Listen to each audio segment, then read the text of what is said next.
प्रांजल, तुझा आवाज सध्या पोहोचू शकत नाहीये, पण रोड शो सध्या मार्गस्थ झालेला आहे।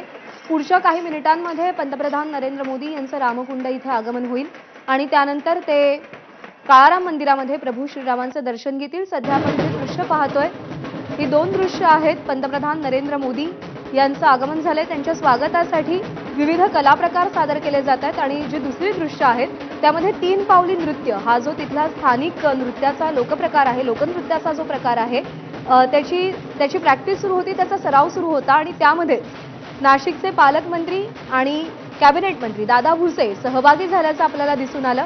या तरुणांचा उत्साह वाढवण्यासाठी, आनंद वाढवण्यासाठी म्हणून दादा भुसेंनी सुद्धा तीन पावली नृत्य सादर केलं।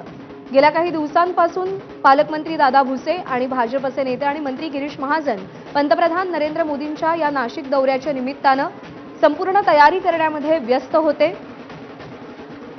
अत्यंत जय्यत आणि चोख व्यवस्था इकडे करण्यात आलेली आहे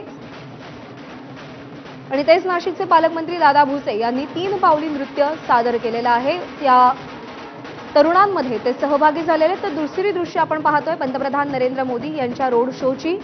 हा रोड शो सध्या मार्गस्थ झालाय आणि पंतप्रधान नरेंद्र मोदी यांच्या गाडीवरती सध्या दोन्ही बाजूंनी पुष्पवृष्टी केली जाते।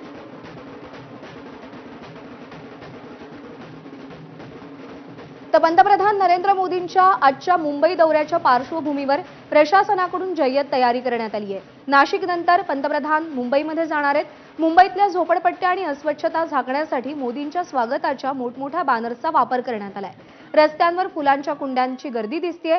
याचा आढावा घेतलाय मनश्री पाठक यांनी।